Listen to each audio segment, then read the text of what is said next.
So this week we're going to spend some more time thinking about those live meetings, live classrooms that we touched upon last week. Now you might think that the artifact, the outcome of one of those is, well, I got to see my students and maybe just hear from some of them. And that's the obvious outcome, that they get to maybe see each other as well. But actually with a bit of planning, there's plenty of opportunity to generate other resources that can support the students' learning and some of your professional development as well. We're going to look at two of those in just a minute. But before we do that, if you're going to use a live synchronous session to attempt to replicate some of those activities which you might normally have undertaken in your physical classroom, then it really makes sense to have run through these in those pre-meetings that we talked about with your colleagues, the ones where you as a group of teachers take on roles as students and teachers and actually try and explore what the system does and doesn't allow. For example, if the tool you're using supports breakout rooms, it's worthwhile using those, maybe not in week one, but maybe a few weeks in, just with your colleagues, just to explore what they can and can't do, so that if you've a real burning desire to do group work or pair and share sort of sessions with your students, that you work out, for example, what's the limit of the number of breakout rooms if there is one? How do they work? What can the students do when they're alone in a room? Do you need to really keep an eye on that before you start to use it? You do need to make an informed choice about whether to invest time in learning those sorts of things, particularly in the early stages if maybe your confidence isn't where it might be. Maybe in future weeks you can feel more confident to do that, but you know right now might not be worth it. Let's look at two items which a live lesson might produce and some of the thinking about those, which is definitely worthwhile doing before you undertake it.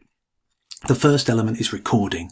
Now let's assume that, like many tools, with most tools, you can record the live session and that you've thought about the implications, you've notified people who are taking part live so they can opt out if they want to, and you've ensured that once the recording is made, you know where it's going to end up and you know that you can maybe edit it before it gets sent to all the participants. So here's a very practical tip for that sort of thing. If you give your live class, your meetings, some structure, you can call it an agenda if you like, a running order, a playlist, a set list, an order of service, whatever works with your students, then you can start to give some sort of structure which will be useful when you come to use that recording. Now you may already do that in your classroom. You may already have a very structured set of lessons, so your students will immediately understand what's going on. If you haven't done it before, it's just something you need to introduce to help them really get the most out of a recording. Now once you've got a recording, and say it's an hour long selection of talking heads and maybe occasional screen shares, it's all ready to share, you'll get that long hour-long timeline, and if you've got that structure, you'll have maybe 5 or 6 points throughout that hour, maybe at 10 minutes and 30, at 40 minutes and 32, or various timestamps, when you can point students to and say, and this is the point at which we discussed this. This is both for those who were there and forgot, and those who couldn't or wouldn't make it to the live session. So why that's important is that whatever you share with, whether it's Vimeo, YouTube, Google Drive, and again, they all offer different sort of access and privacy options, and you need to think carefully about those. You can always put a timestamp and link to a particular timestamp in any of those tools. Now, why is that useful? It's going to be useful for example, a student who he or she is in a home where there's one laptop and it's shared between him and 2 siblings and 2 parents, all of whom want access to it at some point during the day. So he can't make your live class, but also when he does have his time on the laptop, it's pretty precious. And he might only for that hour want to know 2 of the things that you're covering because they're really pertinent to what he's looking at in the next week, what you've asked him or you've asked the whole class to do. If he knows that he can click on a link and get direct to a particular time because you've effectively said when that is, and you can put some links in directly to those times, he gets to use his time that he's got on his laptop much more effectively. It also really gets you away from the fact that some students will say, well, I couldn't see where it was because I'm sure I watched all the recording, but I didn't see it. You can say, well, actually, there was the link to the bit about what we're going to do next week.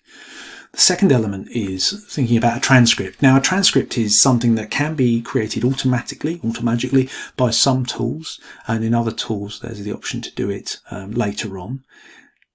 Now, that's a really important and interesting tool because it can offer a searchable piece of text. You could copy it and put it into a Google Drive document or a Word document and allow it to be searchable by students who are maybe looking for some things that came up. If you do use an automatic transcribing tool, you just need to go and make sure that any of your specialist vocabulary is really checked, that you've been through and looked at the transcript. Now, that is potentially quite an onerous task. It does mean that you might have to go in and do that, or you might have to maybe work with a colleague to do that if you're teaching a class together. But ultimately, if there's value in it and your students get extra learning and extra resource and are able to access the curriculum in a much more ready fashion, then it might be worthwhile you doing that. Now, obviously, you need to do that once if you're going to do it. Experiment with it and actually ask some specific questions about whether it was used, or look at some statistics if you can look at those in your virtual learning environment learning management system to see if it's been used. If it's not used and you've spent a lot of time doing it, you need to make a very informed decision about whether you do it again. And actually make notes on that in that shared document we've spoken about previously with your colleagues. Ensure that you've said, well, it didn't work for my class because of the following reasons. I spent an hour and a half doing it, didn't use it at all. A colleague might look at that and go, that's okay for his class, but for my class, I think it might work, and I've understood a bit more about the pitfalls there, and I can work out what to do. One other thing that you're creating from both a recording and a transcript is that you're creating those artifacts that, yes, will be useful to your students. The transcript is really useful in accessibility, thinking about students who have got a hearing impairment, or maybe are working in a quiet shared room with a sibling, and that sibling has borrowed their headphones and they can't listen to something out loud. So actually it enables them to go through and look at the transcript while they're playing back the video.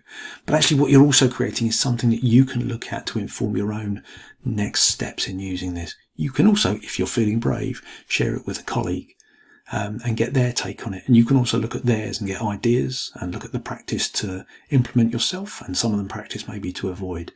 But there is a community of practice around what's going on. It's a global community of practice about teachers learning to teach remotely.